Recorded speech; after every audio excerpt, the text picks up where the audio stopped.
Oke, hello.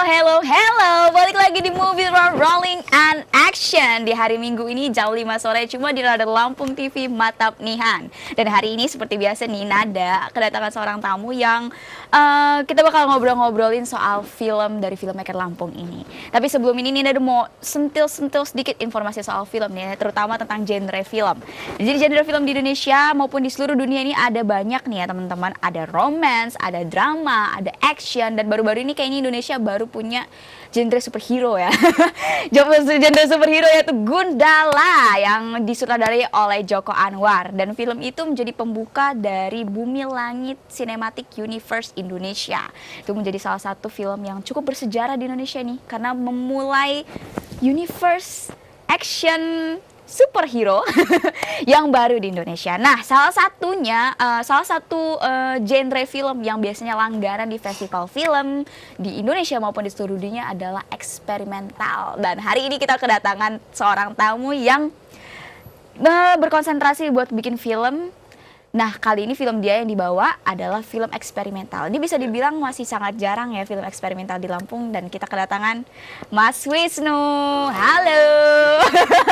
Ini kayaknya mukanya Mas Wisnu itu kayak pernah ada sebelumnya juga. Ya tenang aja, Mas Wisnu memang aktif banget bikin filmnya di Lampung ini, dan kebetulan hari ini aku udah sebenarnya bukan kebetulan ya, aku memang udah dari lama tuh pengen bilang, ayo Mas Wisnu bawain itu yang film yang itu, yang eksperimental itu gitu kan. Jadi kita akan ngobrol soal film eksperimental hari ini. Nah, buat teman-teman semua yang ada di rumah, jangan kemana-mana karena kita ngobrolnya nggak sekarang ya, nanti kita nonton filmnya juga nanti abis ada yang lewat di sini nih, ada yang lewat dulu. Jadi jangan kemana-mana, tetap di Movie Rolling and Action.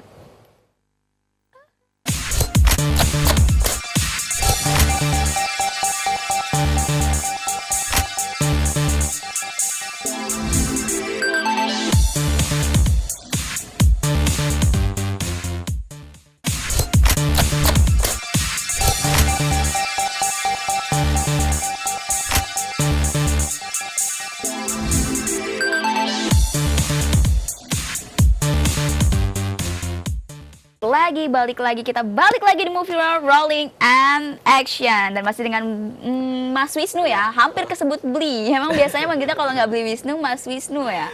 Ini ada Mas Wisnu Locker, salah satu filmmaker dari Lampung yang aktif bikin film, dan kebetulan hari ini kita bawa eksperimental film. Ya. Nah, kayaknya nih teman-teman yang ada di rumah agak asing nih Mas sama eksperimental sendiri gitu. Kalau misalnya kita ngomongin perbandingannya, film eksperimental tuh sama kayak lukisan abstrak nggak sih? Nah, itu dia. Jadi kalau terjemahan atau secara harafiahnya mungkin eksperimental bisa dikategorikan film yang lebih menonjolkan estetikanya atau artnya gitu ya. Jadi kalau dibilang ya kayak abstrak itu kan bagian dari isme ya, bagian dari isme dari sebuah karya seni gitu ya. Tapi eksperimental ini cenderung lebih ke apa namanya, artistiknya yang ditonjolkan, sisi artnya gitu. Jadi ya itu cara apa namanya harafiahnya sih tentang eksperimental. Beda dengan dokumenter atau fiksi ya, dia ada apa namanya, ada koridor-koridor tertentu yang harus dipatuhi. Kalau eksperimental lebih ke konsep dan artnya sih. Oh, jadi bisa kita bilang kalau misalnya kita menonton film ya, ini kan ada beberapa film yang memang menonjolkan saya ingin memajukan ceritanya gitu kan. That's we got fiction gitu, fiction movie, feature gitu kan. Terus ketika kita ngomongin saya ingin melihat menampilkan fakta-fakta yang ada di lingkungan kita dengan satu kecondongan tertentu, itu bisa kita ambil otentik, ada apa sih, ada tematik otentiknya gitu. Itu kita masuknya ke dokumenter. Tapi ketika kita mau membicarakan, kita mau membuat itu full of art gitu, kayak memang pengen memperlihatkan gambar-gambar yang indah, pengen memperlihatkan tindakan-tindakan, gerakan-gerakan yang indah, itu kita masuknya konteksnya ke eksperimental. Oke. Kurang lebih begitu. Tapi apakah dengan begitu jalan cerita menjadi tidak ditonjolkan di dalam sebuah dokumenter? Jadi kalau sebenarnya gini, kalau kita lihat lagi gitu, kecenderungan dalam film eksperimental dari kata dasarnya adalah eksperimen kan, itu banyak. Jadi kecenderungannya bagaimana membuat sebuah avant-garde gitu. Jadi apa namanya perubahan, inovasi, kreativitas itu yang lebih ditonjolkan gitu loh dalam film eksperimental gitu.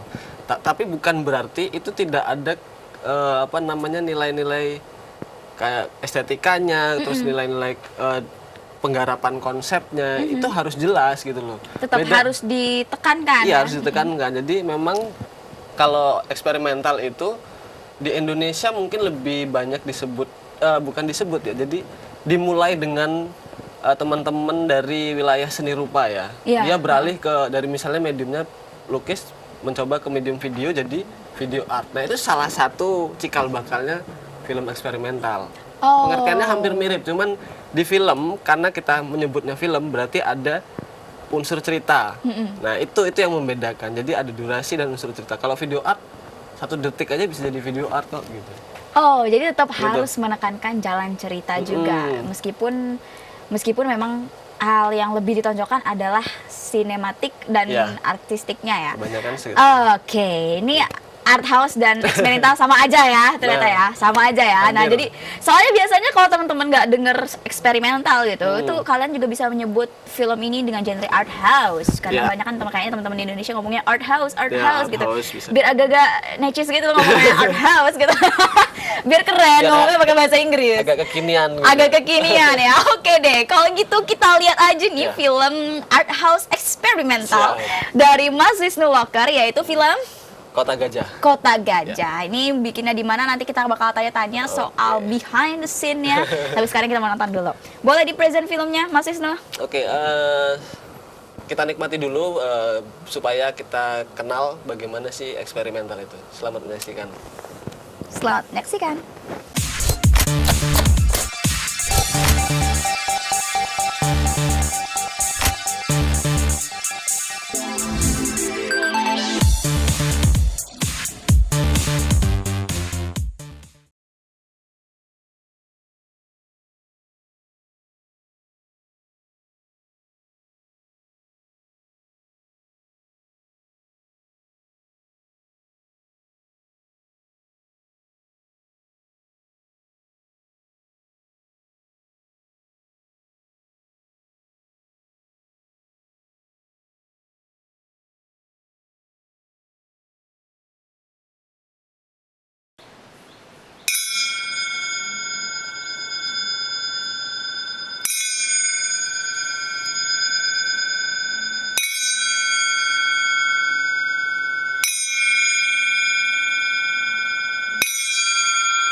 Well, masih di movie Rolling and Action. Tadi kita habis nonton film Kota Gajah dari Mas Wisnu Loker. Dan kita akan bertanya-tanya tentang film tadi yang sebenarnya secara pribadi sulit untuk dimengerti. Mungkin ada bingung atau gimana? Rada bingung, gitu ya. karena kan ini Kota Gajah ini kan salah satu kota di Lampung nih, di daerah Lampung Timur. Memang ada kaitannya dengan di sana atau dirimu hanya menggunakan nama itu saja gitu? Kayak ini bicara tentang film tadi ya. Jadi Iya, kita ngomong sebenarnya film. kenapa muncul nama Kota Gajah gitu. Sebenarnya kan ini project kolaborasi ya. Jadi awalnya saya dan kawan saya di Jogja namanya Mas Sito Sosibiosa, dia salah satu sinias muda juga di Indonesia. Filmnya eksperimentalnya beberapa kali diputar di luar negeri, menang festival. Memang dia kecenderungan lebih ke eksperimental gitu. Jadi ketika saya diajak kolaborasi, nah tawaran itu muncul ketika dia nonton film Tapis. Nah, film Tapis saya, kemudian dia waktu itu dapat inspirasi itu ketika melihat sebuah berita tentang gajah ya sebenarnya. Iya, Jadi kayak eksploitasi gajah, terus bagaimana kehidupan habitat gajah sekarang yang ada di Indonesia gitu. Terus kayaknya waktu itu masih zamannya penangkaran gajah dengan ekstrim gitu ya. Jadi agak ekstrim, tidak hewani banget gitulah modelnya kan. Terus ada permasalahan gajah yang terjerat di pemukiman penduduk. Terus ada Erin kalau nggak salah yang sampai belalainya putus, kalau nggak salah seingat saya gara-gara itu juga. Nah, dia mencoba mengajak saya kolaborasi karena saya memang dari Lampung gitu kan, mungkin lebih dekat lebih paham dengan apa yang terjadi di sana gitu kan. Oh, jadi tunggu, ini bukan tentang Kota Gajah tapi kotanya gajah gitu. Iya, nah. Jadi salah ya. Jadi sebenarnya bukan kotanya gajah juga, jadi kota gajah. Jadi dipenggal sebenarnya kota dan gajah gitu. Bagaimana sih gajah itu dan gajah itu dibenturkan dengan situasi kota yang ada di Indonesia, khususnya di Lampung ini gitu. Jadi perubahan yang dulu habitatnya ada kemudian berkurang, mulai ada pembukaan lahan, berubah jadi sebuah desa, kemudian nanti mungkin saja akan jadi sebuah kota kan gitu. Nah itu jadi dualisme judul gitu loh, antara kota gajah yang memang ada di Lampung dan kota dan gajah gitu loh. Oke, gitu. Itu kenapa Mas Wisnu menyimbolkan itu dengan beberapa orang manusia yang memang itu disimbolkan sebagai gajah, atau memang dia disimbolkan secara dualisme lagi, gajah dan manusia? Jadi, nah itu berat ya, berat. Tetap konsentrasi. Kalau nanti case-nya, jadi ada saya membuat simbol gajah, terus ada beberapa orang manusia di situ. Itu memang interaksi sebenarnya awalnya. Bagaimana sih gajah itu hidup dengan manusia awalnya gitu. Cuman di scene selanjutnya itu ada adegan dia melumuri dengan manusia dengan lumur, dengan lumpur, mengelilingi gajah. Itu bentuk intimidasi sebenarnya. Intimidasi dari kita gitu loh, dari seorang manusia kepada hewan tersebut gitu loh. Jadi kita itu memang kenapa mengotori diri ya, kita yang membuat kita itu mengotori alamnya mereka gitu loh. Itu tuh simbolnya di situ. Jadi scene itu berbicara tentang simbol bagaimana sebenarnya bukan gajahnya yang mengotori lingkungan dia gitu loh, tapi kita yang ternyata mengotori, dan itu akan kembali ke diri kita gitu. Maksudnya kita mengotori, lalu kemudian itu juga hal kotor itu akan kembali ke kita juga. Kita kekurangan bahan makanan dan lain-lain sebenarnya. Penyebab utamanya adalah lingkungannya. Oh my god. Gitu. Oh my god. Makin pusing ya. Makin pusing ya. Itu juga ada bagian yang aku hafal tuh, pertama kan openingnya tuh kan kalau nggak salah dia di sungai ya. Betul. Itu sebenarnya apa sih sebenarnya part itu tuh, apa yang sebenarnya Mas Wisnu coba untuk kampanyekan gitu? Sebenarnya mendeliverikan pesan sih sebenarnya. Kalau di bagian awal itu yang di sungai kemudian melumuri dengan lumpur dan segala macam, itu part awal itu saya coba bicara yang habitat dengan si gajah itu, habitat gajah dengan manusia, bagaimana sih perseteruannya itu di situ. Kemudian di part selanjutnya ada satu simbol-simbol tertentu juga. Kenapa gajah itu selalu diikuti oleh manusia-manusia yang ada di sampingnya itu. Akhirnya dia ngikutin gajah itu kan. Jadi kalau di sebuah apa namanya idiom atau sebuah kepercayaan ya, jadi ada Dewa Ganesha misalnya kan, itu tuh juga jadi simbol ilmu pengetahuan. Nah di situ kita coba angkat apa ya namanya kesuciannya gitu loh dari seorang Ganesha itu gitu loh. Jadi sebenarnya mereka itu jadi panutan juga gitu loh.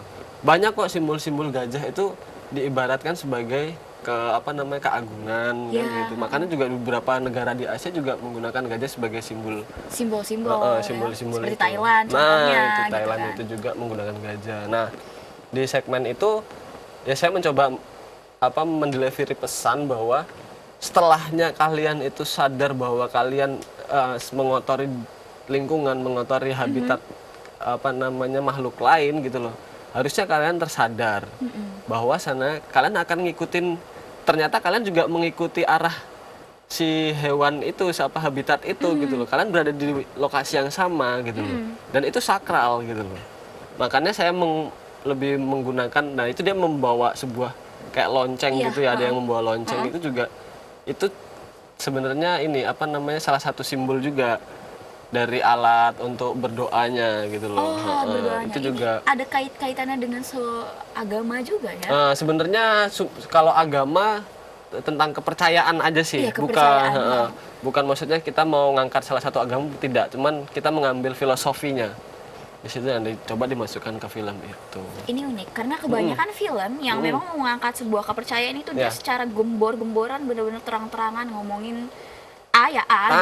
Itu. Tapi mereka tidak berusaha untuk menguak filosofi di dalamnya. Nah, ketika ada film yang seperti ini, maksudnya dalam konteksnya adalah dia mengangkat hal-hal dasar dan dasarnya itu dia angkat ke atas. Itu kan menjadi sesuatu yang beda gitu dari yang lain, menjadi sesuatu yang lebih bisa kita, bahkan itu bisa diaplikasikan ke dalam beberapa hal gitu kan. Kalau misalnya kita ngomongin soal ya emang ada misalnya sebuah ayat gitu yang membicarakan tentang A, lalu kalian bicara tentang A-nya itu sesuai benar konteksnya dengan yang biasa-biasa saja gitu, terjadinya memang sering terlihat gitu, bukan kalian berusaha untuk menyelami, masuk ke dalam maknanya gitu ya, maknanya sebenarnya. Jadi tadi dibilang kalau misalnya saya menyisipkan itu simbol ya, jadi kayak sekarang lagi kita bilang bahwa film eksperimental itu banyak harus ada semiotika atau ada simbol-simbol visual di sana gitu loh. Tanpa itu jadinya adalah sebuah film yang dibilang bukan film ya, audiovisual yang berbentuk abstrak. Nah, abstrak itu pun dalam konsepnya seni rupa itu tetap ada sesuatu yang disampaikan. Ya, ada pesan yang disampaikan gitu loh. Nah, itu jadi kalau misalnya ini saya mengungkapkannya hanya menggunakan idiom simbol gitu ya, bukan menggunakan nama atau sebuah literasi sebuah agama untuk diangkat di dalam film ini, tidak. Tapi cuman saya menggunakan simbol-simbol itu agar orang ketika berdiskusi kayak gini, membaca sebuah film eksperimental itu orang jadi mengerti gitu loh. Makanya saya menggunakan bahasa simbol itu, visualnya. Gitu ini banyak kayaknya mulai terangkat ya. Pertama kita ngomongin soal mengotori diri dan lingkungan, lalu ketika itu kita berusaha untuk melihat bahwa ternyata manusia dan gajah itu di suatu tempat itu berhidup berdampingan, tapi awalnya memang terbukanya kita mulai dari awal deh kita review itu bagian Sungai Yamandi itu adalah memperlihatkan bahwa orang-orang itu berhidup berdampingan dengan gajah. Seperti itu. Lalu kemudian masuk ada kalau nggak salah bagian yang dia menelusuri hutannya. Itu yang setelah itu. Ya setelah itu.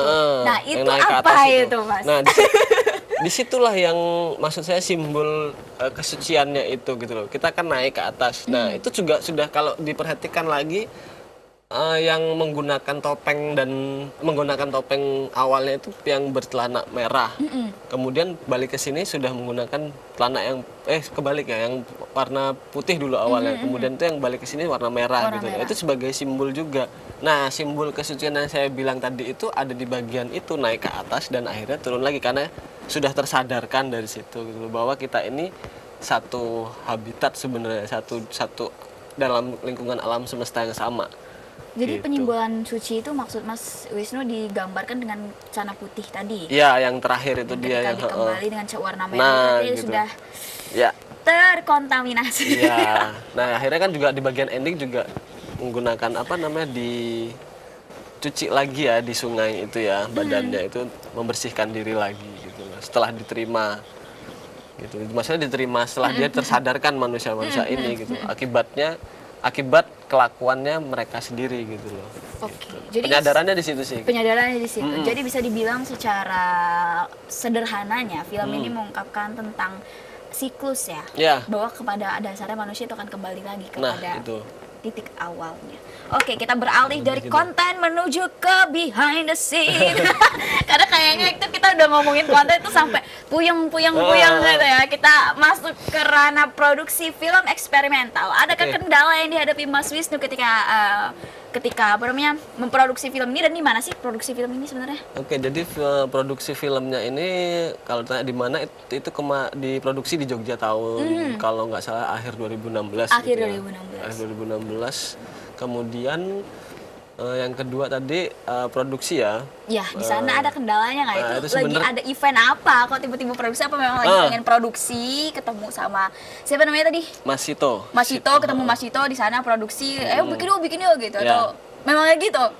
Sebenarnya bukan gitu juga karena awalnya kita ketemu itu, nah abis screening film saya, terus ada tawaran untuk kegiatan teman-teman UKM ya, yang himpunan UKM se-Lampung di Jogja gitu kan. Nah kami ditawarin, Mas ada sebuah film nggak gitu, yang mau diputarkan di situ gitu loh. Terus saya punya ide, wah cobalah bikin film eksperimental gitu. Cuman pengalaman dan apa namanya jam terbang saya belum banyak di wilayah film eksperimental gitu. Cuman kita harus coba gitu kan. Nah kebetulan teman saya Sito itu datang untuk nonton film Tapis itu. Iya. Nah kemudian dia juga konsennya lebih ke eksperimental Jadi gitu. ketemu lah. Sebenarnya film-film surrealis dia lebih paham. Iya, Jadi eksperimental kan lebih ke surrealisme dan dadaisme segala macam gitu. Nah disitulah akhirnya kita ngobrol, terus akhirnya dia memberikan saran gitu loh. Ya kalau memang ngangkat Lampung, coba kita lihat ininya apa, konten dasarnya apa Iya, gitu. Nah, kita selami lagi. ya sejauh ini yang paling dasar orang tahu Lampung adalah ya punya gajah dan segala macam. Nah, itu. Tapi setelah dibaca lagi kondisi habitat gajah yang waktu tahun itu juga lagi memprihatinkan juga. Terus, mungkin dulu Waikamus belum seketat seperti sekarang. Sekarang kan memang agak diperbaiki sistemnya kan gitu. Nah, akhirnya tercetuslah ya kita bikin film eksperimental gitu. Ya sempat bingung gitu, pertama pengalaman nggak punya kan gitu, tapi kita akan coba karena ada yang membimbing juga kawan saya si Sito itu gitu. Jadi kendalanya Mas Wisnu ini karena Mas Wisnu awalnya tidak konsentrasi di situ. Iya, nah itu. Untuk pada saat produksi adakah? Nah, justru Nah, itu ini kita lihat di produksi. Karena memang pengalaman baru gitu. Terus saya juga menyelami bagaimana sih memproduksi sebuah film eksperimental. Saya pernah bikin video art pernah. Tapi itu project dengan satu orang seniman minta tolong bikinin video tentang ekspresi dia ketika dia membuat sebuah karya itu. Pasti berbeda. Beda, bikin film. Nah, bikin film beda kan, ada unsur cerita, ada unsur plot, ada unsur ya banyak lah nanti kalau yang di film ya. Jadi kalau di eksperimental ternyata plot itu tidak yang diutamakan, tapi yang diutamakan adalah strukturnya. Jadi sibuk, kendalanya justru malah di awal-awal sebelum memulai produksi, tapi ketika pas produksi aman-aman aja. Nah, kalau pas itu pas pra produksi ya. Jadi kalau pas produksinya kendalanya ada lagi. Apa tuh? Karena kita minim referensi gitu waktu itu, terus karena baru pertama juga membuat sebuah film eksperimental. Nah, saya untuk merealisasikan gagasan saya itu yang kita cerita tadi, nah saya harus membenturkan itu dengan teman-teman teater.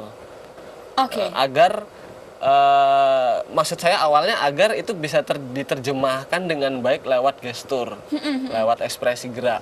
Nah itu awalnya ke teman-teman teater. Tapi ternyata kenyataannya ketika kita mulai produksi gitu loh,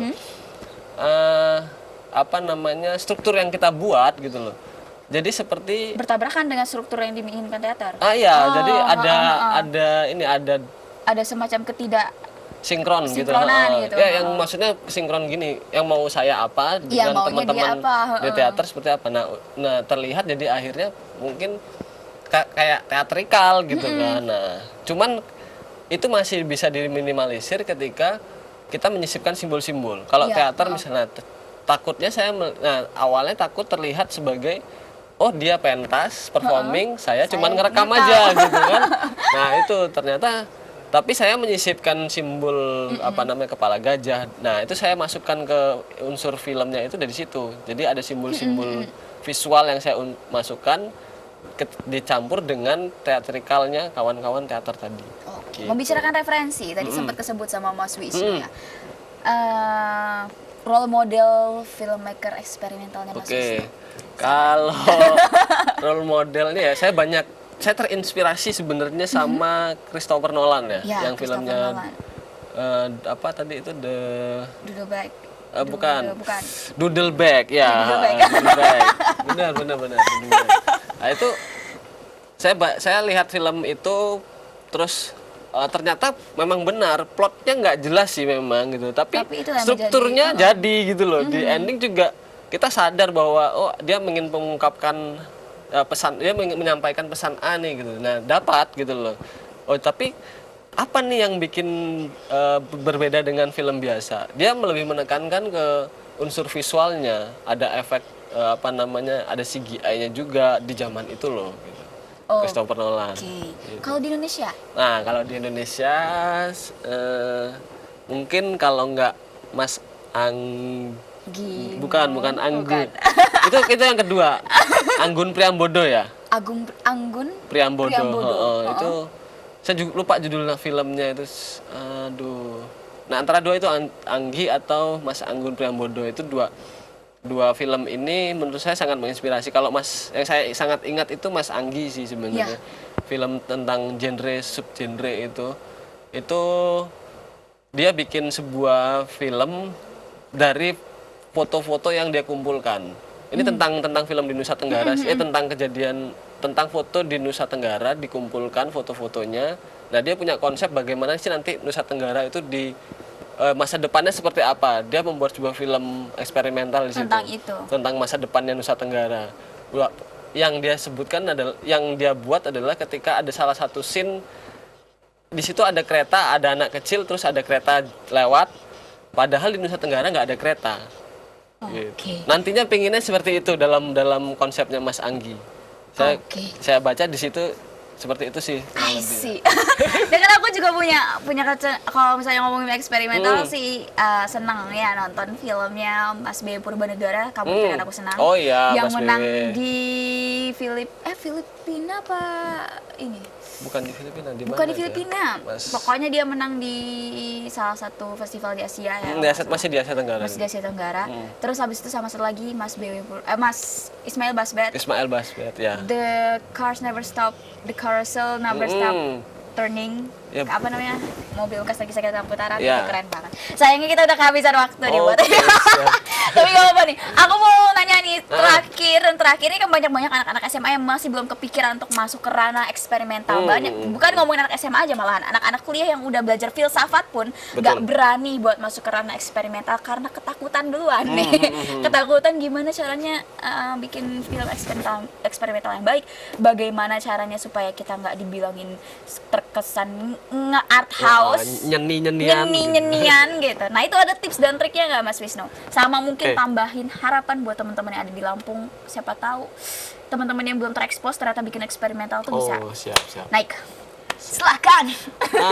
Yang pertama sebenarnya kalau mau bikin film eksperimental referensi karena memang agar kita nggak dibilang nyeni-nyenian itu gitu loh. Jadi kita harus punya satu role model yang mau menjadi sebuah referensi film kita yang akan kita buat gitu loh. Kemudian kita harus tahu juga gagasan apa dan pesan apa yang sebenarnya mau disampaikan. Baru yang ketiga itu eksekusinya gitu loh. Jangan lupa bahwa eksperimental adalah avant-garde atau film yang berbicara tentang inovasi. Masa depanmu mau seperti apa sih? Keesokan harinya dunia ini mau jadi seperti apa sih gitu loh. Atau harus misalnya ada sesuatu dari pandangan lain dari sesuatu hal. Nah, itu maksudnya avant-garde itu menjadi yang selalu terdepan. gitu, menjadi selalu terdepan gitu di antara yang lainnya gitu. Harusnya punya itu, makanya namanya eksperimental gitu. Itu ya itu untuk apa namanya tipsnya gitu ya. Selain itu ya belajar teknis itu wajib sih gitu loh, teknis kurang lebih sama dengan perfilman. Nah ya itu hanya lebih ditekankan kalau misalnya di film biasa mungkin teman-teman menggambar itu motivasinya adalah ada unsur ceritanya. Kalau ini kita harus lebih berpikir keras lagi tentang estetikanya. Nah, jangan takut kalau dari eksperimental tidak harus seperti film fiksi atau dokumenter yang ada kausalitas ya. Itu hukum sebab akibat tuh harusnya ada setiap film kan. Nah, tapi di eksperimental itu dari tanda kutip di nomor 2 kan gitu ya. Tapi bukan berarti nggak bisa. Boleh menyisipkan, tapi ada sesuatu yang lebih dari itu harusnya. Lebih dari hanya sekedar kausalitas, ada hukum sebab akibat gitu. Oke. Trik-triknya udah ya berarti. Harapannya ya. boleh nih buat teman-teman yang baru mau mulai bikin film eksperimental. Silakan. Ya kalau di Lampung ya saya mungkin ya bisa dibilang ini juga saya bukan produksi di Lampung juga sih sayangnya gitu loh. Saya berharap ada sih teman-teman yang mau ke wilayah-wilayah eksperimental gitu. Apalagi bisa bersaing ya. Nah, itu. Dan bahkan juga kalau di luar negeri gitu loh. Film naratif yang diadopsi dengan gaya surrealis itu sudah wilayahnya hampir ke eksperimental, itu bisa masuk festival. Gitu loh. Tapi tetap ada unsur narasinya. Cuman di bagian beberapa scene kita olah dengan gaya-gaya eksperimental itu bisa. Nah kalau di Lampung ya saya lihat mungkin untuk saat ini permasalahannya adalah atmosfer dan iklim ya, iklim perfilman di Lampung ya. Dan ada ruang juga kayaknya. Nah ruang, film kita eksperimental ya. Ya salah satunya mungkin yang bisa mewadahi Movie Roll ini ya. Gitu. Jadi nonton juga. Nah klub nonton juga. Jadi wilayah-wilayah ruang screening. Nah ketika kita bikin film eksperimental, kita harus tahu juga segmen siapa yang kita tuju. Dan jangan lupa ketika membicarakan film eksperimental itu harus ada diskusi. Nggak soalnya jadi apa namanya multi tafsir iya. Nah, itu perlu didiskusikan. Itu cuman jangan takut. Jadi kalau kita nggak pernah coba juga kita nggak akan tahu film kita disebut eksperimental atau tidak. Nah, cuman itu harus dicoba dulu. Intinya gitu sih. Mantap. Kata-kata dari Mas Wisnu ini sangat membekas ya. Jadi buat teman-teman yang mau memulai untuk bikin eksperimental, jangan takut karena ada banyak orang yang bisa diajak ngobrol di sini ya. Kalian juga bisa tanya, mungkin ada dosen filsafat. Nah, apalagi kalau gitu. punya referensi filsafat, sedang baca buku filsafat. Betul, itu penting gitu. Itu, jadi biar nggak tersesat tuh ada filsuf di Lampung. Aku sebutin satu namanya ya, memang filsuf kayak menurut aku tuh kayak guru filsuf gitu ya. Mas Aye, Bang Aye Erwin ya. Ahmad Ildan Erwin itu salah satu sastrawan Lampung yang juga sering banget dia ngomong soal banyak karya-karyanya membicarakan kalau soal mau bicara tentang gagasan dan wacana wajib ke sana itu. Tuh kayak berguru sama beliau ya. Sama terus habis itu nanti ini ada yang udah pernah bikin film eksperimental. Ya sama-sama belajar nanti. Kita belajar sama-sama nanti, siapa tahu Mas Wisnu punya modul-modulnya bagi-bagi tipis gitu kan.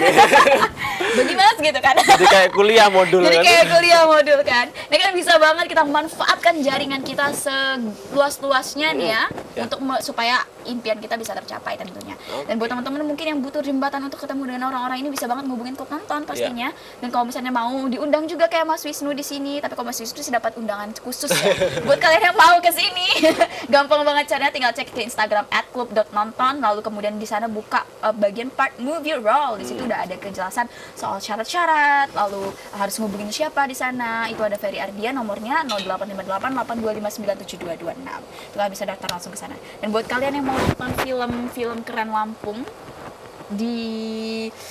yang dikasih tempat buat ngobrol juga buat sama filmmakernya, itu gampang banget caranya. Kalian tinggal nonton setiap hari Minggu jam 5 sore Radar Lampung TV Mata Nihan. Dan buat kalian yang nggak sempat buat ada di rumah jam 5 sore hari Minggu, kalian bisa download aplikasi Kugo di App Store atau Play Store kalian. Di sana tinggal pilih menu nonton gratis dan kalian bisa nonton sepuasnya. Gampang banget kan, jadi nggak ada alasan lagi buat kalian nggak nonton Movie Roll. Dan buat kalian semua, sore hari ini Nada udah nemenin kalian. Sayangnya waktunya udah habis. Ya, kurang panjang ya. Kurang panjang, nanti kita ngobrol lagi banyak di belakang layar sama Mas Wisnu. Jadi jangan kemana-mana, hari Minggu jam 5 sore cuma di Movie Roll, Rolling and Action.